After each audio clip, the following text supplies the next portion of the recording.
Funding for Inner Compass is provided by Calvin College. The life that's unfolding, the world that awaits, gifts that are yours to explore, and God's to use. It's all happening here at Calvin.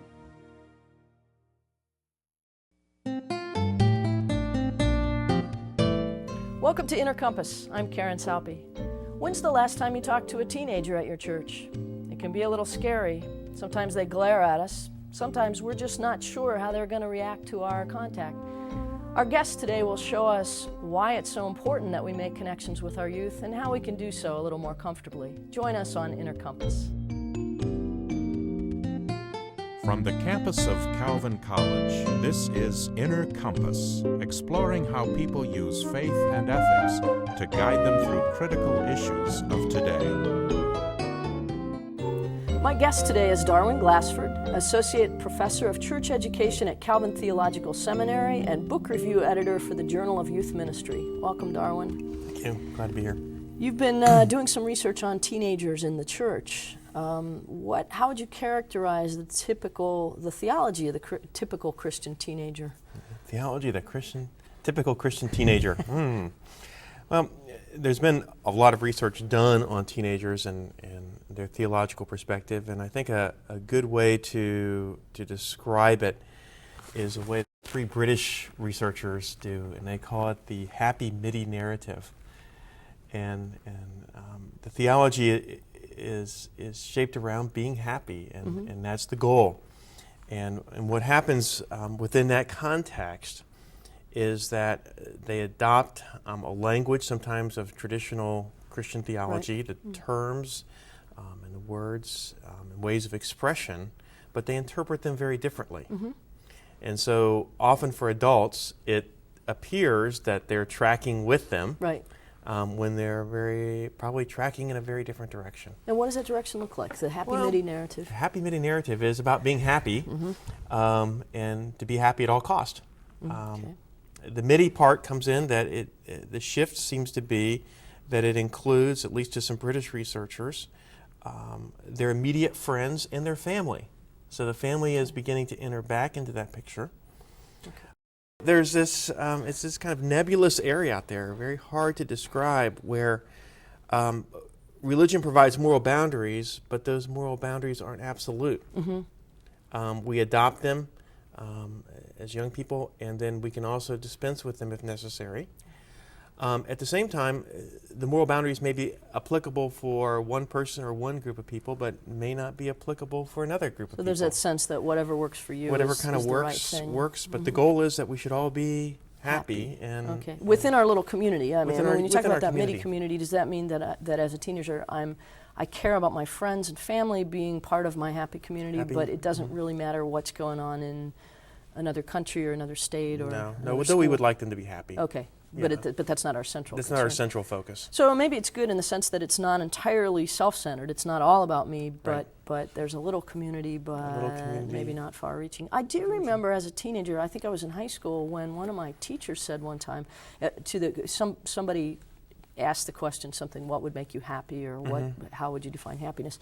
And he said, and he was probably in his 50s, he said, I don't think happiness is the point, or happiness is overrated or something. And I was completely taken aback by that. But I've thought about it often since then and realized that in some ways he's right if we define happiness as pure selfish pleasure. But how different are teenagers from adults in society in general? I mean, is that a distinctively teenage phenomenon, or is that the direction the whole church is going? It's probably a larger, it's probably reflective of larger shifts. It's really interesting. One of the great quotes, I think, when Christian Smith and Denton did their book on soul searching, one of the great quotes from that book is, we get what we are. And the idea there is that parents and immediate family have a tremendous impact on the spiritual development of their children. Because we're the models they see. Because we're the models, and so as our young people grow up, they tend to pattern their lives after often what they caught from their parents, not necessarily what was taught. And Smith and Denton, I think, very nicely note that most young people aren't able to reflect enough in their own lives, to be reflective enough to appreciate the impact that their parents are having. Okay, so They think that they're carving out this territory all to themselves. They're finding their own way, and it isn't until they mature later in life that they're able to realize the impact that their parents had on shaping their religious perspective. Yeah. And in a more general sense too, probably. I remember looking in my late 20s, going on vacation with both my parents, and suddenly realizing in all sorts of ways that a lot of who I was, patterns of behavior, I had caught from my dad. Right. And I don't think I ever would have seen that as it was happening to me as I was a child. Right. I think about the other day, I remember looking in the mirror, and my dad passed away a number of years ago, and going, I look an awful lot like my dad. Me and too. that was really scary. And then I started thinking about mannerisms and Right. ways that I interact with people, and Yes. my attitude towards things. I was going, gosh, I'm a lot like him. Right.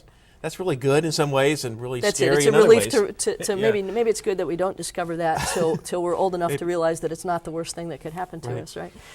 But okay, so teenagers have this sense they're using maybe the language of Christianity and enough that maybe they're going to get through catechism or confirmation and they're going to be able to give the right answers, but are internalizing that in a more selfish way maybe than. Right. How much is the church feeding that unintentionally? That's a hard question because I think there's a dynamic that enters into this. Again, as the research is pointing out, that most of our teens within the context of the church do not have significant relationships with other adults in the church. Except the youth pastor. Except perhaps the youth pastor, and that youth pastor can only manage so many relationships. Right.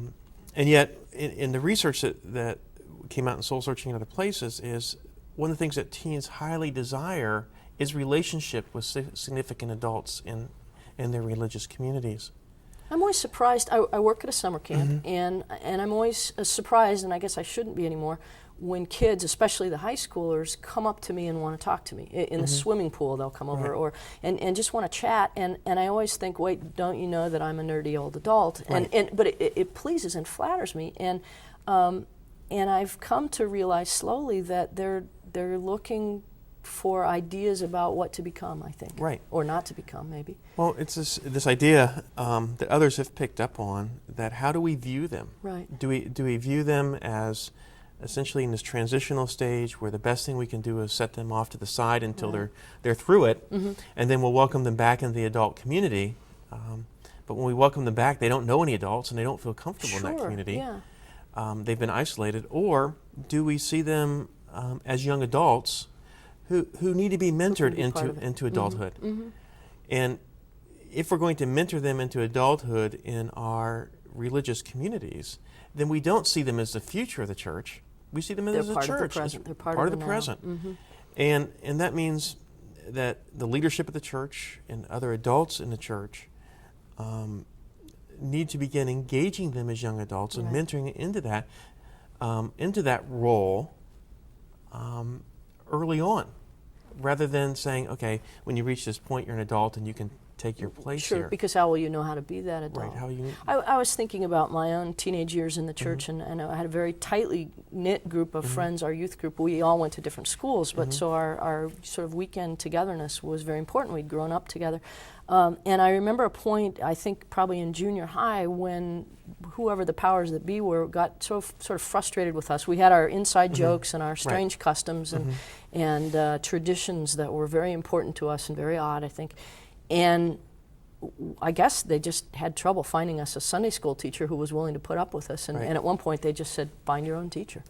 And we did, and it was I think that was a really good thing for us to have to do. We finally found some cool young man we thought might put up with us. And it was great. But I also remember that as we got a little older, we got, and I don't remember how it started, but we got our retired pastor, who was probably then in his 70s at least, to come do a series of classes with us on the history of our own congregation. And we sort of drafted him, and it was a wonderful relationship. And I think that the adults, I know my parents were just really puzzled by this. Right. Pastor Zimmern, we started a PZ fan club, and we passed out buttons at church, and it was wonderful and strange, and I think we really baffled the adults, and I'm not sure that they knew that we were serious. Right. But what I remember then is that we really did want adults, and we wanted to be part of that. I also remember at some point in high school wanting to sing in the choir, and so becoming part of the adult choir, and I think in a lot of ways that was when I began to feel that I was a real part of the congregation. Yeah, I know when we moved here and were visiting churches, one of the things that struck us in the churches that we visited were when adults would speak to our high school daughter as a person, not and about more than just youth group. And the interesting thing there, and it'd be fun to go back and talk about your story some more, is that the posture of the adults is so important. If we see our young people as being on a spiritual journey, as adults, hopefully we've journeyed down the path a little farther, but we're coming back to help young people along. And an incident when my children were younger that continues to stick in my mind as an adult was, I remember walking with my youngest daughter when she was real little, and it was still back when her hand was way up here and my hand was way down here. We were walking down the street, and all of a sudden she yells, "Stop," to me. And she says, "Don't you see it, Dad?" And I'm like, "What?" "I see grass." And she got down on her hands and knees, and she pulled back, and there was this little tiny flower in the grass. And there is no way that I could have seen it from the angle I was looking. But she saw it. And when we talk about working with our young people and moving them to adulthood, we have to be willing to learn from them as well. Sure. When they yell, "Stop," "Do you see this?" Or, "Wait a minute, this isn't making sense," or, "You're walking too fast." Right. We need to hear that, and we need to slow down. We need to hear their questions. We need to be able to acknowledge, man, that's a really good insight on that passage. I never thought of that before. Right. So that they see that we're journeying together, that we're moving through this pilgrimage as a community. And I think as an adult, sometimes it's real difficult to stop and to slow down and to hear what they have to say and hear what they have to offer and to really value it. Sure. I mean, I wonder if we feel like we have to, particularly with faith, which is such an important thing and so hard to grasp, if we kind of feel the need to seem to have all the answers. Right. And so we can't risk acknowledging a question. And yet I found that, there are these really exciting times of growth where two times I've had a teenager, or the first one was about 10 or 11 years old, the other one was a high schooler, stop as we were talking about the nativity story, stop and say, and I remember the little girl kind of just was really uncomfortable to even ask, to say, don't get mad, but do you think Mary was really a virgin? And to be able to say, that's part of the great mystery of this story and the wonder. And we've heard the narrative so often as adults that we take it for granted. It's no longer part of what puzzles us or creates that mystery. But I sometimes find it challenging to try to talk to teenagers in the church, because I think they're not used to being approached. They're not, so they're a little uncomfortable with that at first. Well, they're not used to being treated as adults. Right. And so one of the challenges that we face is creating a safe environment for them. And when they do take risks like this young lady did, you thank them very much for that. Right. And you apologize even to them to say, well, I'm really sorry that you feel like you can't, that you should be hesitant about asking this question. Sure. One of the things that we see is that if parents have such a dramatic impact in shaping and forming their young people's spiritual lives, then those discussions are also important in the home. And yet parents often feel, and when they that they don't know enough, or that they're unfamiliar enough with the scriptures to talk about these things, or they don't know how to phrase it. But I think the same imagery applies of a journey, that's okay. That we open up the questions, we wrestle with it. If a parent has to say, that's a really good question, I don't know the answer to that. But let's go ask our pastor. Let's go ask our pastor, or maybe let's invest in a Bible dictionary or something. Let's try to figure this out together and interact with it. those are the type of things that actually strengthen relationships. Sure. And open up lines of communication. And maybe signal that faith really is an important thing, Right. and a live thing, Right. a living thing. It seems to me the congregation, in some ways, in trying to cater to teenagers, we wonder if maybe if we play more cool music, or if we do something that's hipper, we'll draw more teenagers into the service. And so what we're trying to do is maybe cater to their tastes. Well, in fact, we do it as adults. Right. If we cater to the tastes of others, maybe they will come to us, instead of being who we are and welcoming others into that. In youth ministry, we call that putting on a newer and better show. Okay. And Yeah. there's always a newer and better show in town. Right. And I Sure. think young people see through that. Young people, like us as adults, appreciate certain styles of music or certain ways of doing things. And so we don't need to marginalize them because of that. Right.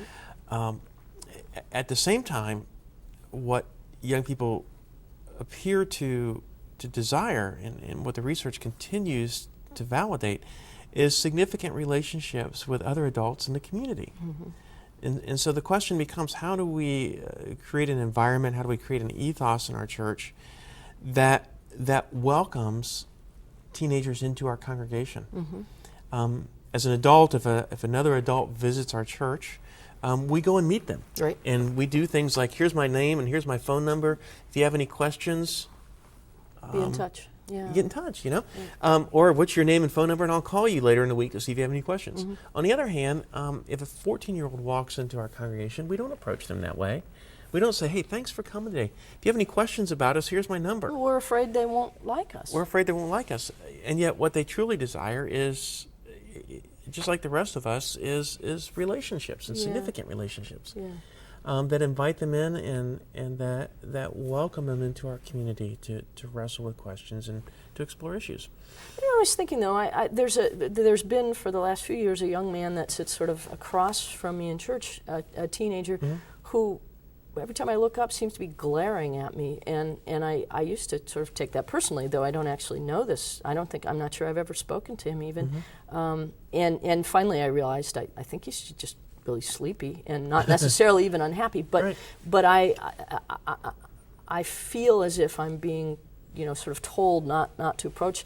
What do we do about the fact that a lot of teenagers really maybe just don't have the social skills to be sort of inviting, engaging? I mean, I guess that's our responsibility then, to be the bigger person. Right, that's that mentoring component, Right, and helping them yeah. develop the social skills, helping them perhaps work through the awkwardness, Sure, yeah. Learning to ask good questions of them about things, about who they are and what they're involved in, and even their spiritual lives. I mean, if you think about it, if there's one place that young people attend each week, if they're in church, that they at least have some expectation that someone's going to ask them about their spiritual lives, it's church. And yet we so often dance around those kind I of think questions. it's remarkable how little, I mean, in a whole lot of settings I've been in, we're afraid that that'll be awkward or put them away, and we create this hypothesis that we will, by being hospitable and friendly, we'll make them comfortable in the church, and they'll come find the theological depth themselves. So why not go up to this young man who's sitting across from you and saying, hi, I've noticed you here for the last year, and I've never met you. Yeah. And it's really good to meet you. This is who I am. And tell me, what's your impression of the church and the worship service here? Yeah. How has it impacted you? Why do you come every week? Yeah. Right. And don't allow them to give you easy answers. If they say, The one-word answers don't my work, parents make me come, Right. Yes. say, well, okay, but you've been here for a year now, so I suspect it's impacted you in some way. How has it impacted you? Take the initiative with them and explore. You don't think they think that's creepy? That's okay. That's okay. Yeah. I mean, I think that's our concern. Right. Yeah. What we're saying to them is, this is the kind of conversation that adults should have in the church. Should have. Yeah. And I'm going to help you do that. And that may mean when they respond that you help them with their answers, to clarify things, maybe to nuance them. But it's mentoring them into that adult community. Right. How else? Then, okay, so there's more to a church than greeting each other and worshiping together. There's all the work of the church. There is the choir. There's the church council. Sunday school, and yet we tend to segregate subgroups of congregations by age or by interest or by whatever. Should we be trying to involve teens more in adult and family activities, or do they need their own place and their own space and their own group? Well, it's a tension that we always feel, I think, in ministry. And in one sense, we are the body of Christ. And so we need the time together in worship and in community learning activities and fellowship and service together in learning. And yet there are specific issues and needs that different segments of our congregation need. And so to kind of address those as in separate times and places is appropriate as well. I think the danger is that the segmenting becomes the norm, rather than the community. And I think that's really one of the challenges as in the whole field of youth ministry. We used to talk about youth ministry. The language is quickly shifting, I think, to youth and family ministry. Yes, and one of the exciting things that I see there is, and that I hope bears out, is that role within the church becomes helping families learn to discuss and wrestle with religious issues in their homes with their young people. Well, and I would say the bigger family, the congregational family. I'm single, and I think I like the idea of youth and family ministry, but I'm part of that family too, right? The congregational family. A church that I used to attend, a little boy came up to me one day at a big church potluck and said, whose mom are you? And I said, I'm not anybody's mom. And he said, well, then who's your dad? And he was sort of trying to plug me into the paradigm. But it was memorable for me because it was the first time in that congregation I had ever, attention had been called to the fact that I sort of didn't fit any niche. I felt very comfortable there. But churches, lots and lots of churches have youth ministers. You work in youth and family ministry. Do we need youth ministers? Well, maybe the role's changing. Okay.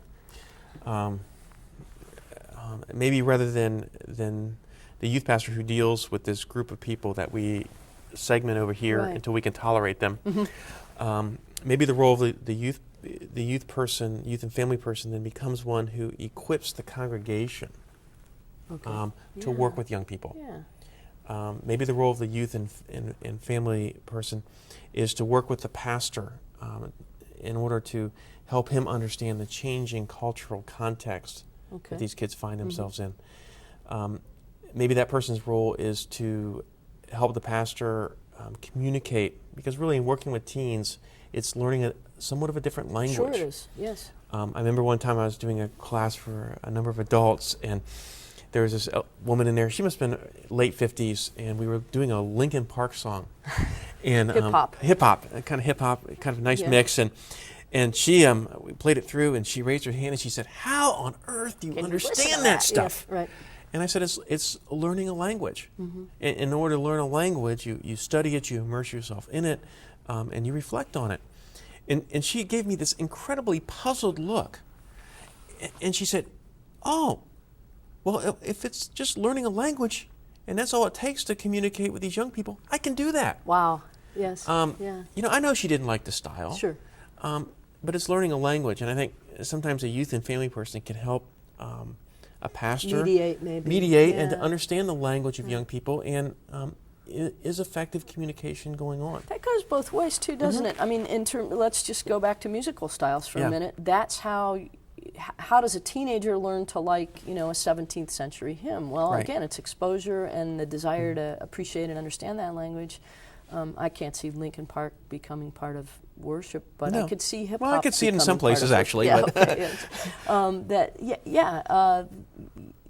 you have to be exposed to it, and maybe you have to be brought to it by someone else. So most of the new music I pick up is because somebody says, "I think you should hear this," and I trust that person. Right. Well, think about it this way: if we are the body of Christ in the community, part of living in community is learning to appreciate what others appreciate. And with older adults, sometimes I say musical styles have changed for a lot of our young people. And so you may not necessarily like the style, but if this is addressing questions in their own lives in a way that's meaningful, can you learn to appreciate that? Right. And kids respond to something. If you're connected to trying to, if you care about something they like, it's like the guy who passes out candy after church a little bit, right? Yeah.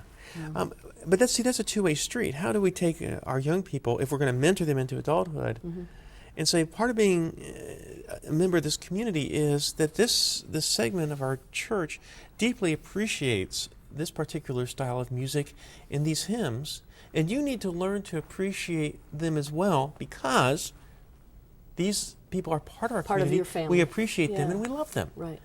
And so the relationship is actually reciprocal. Sure. And that's everybody's richer for that. And everybody's richer for that. Yeah. So that's really a fun challenge. Good. Thank you. Yeah. My guest today has been Darwin Glassford, Associate Professor of Church Education at Calvin Theological Seminary and Book Review Editor for the Journal of Youth Ministry. I'm Karen Saupe. Thank you for watching Inner Compass.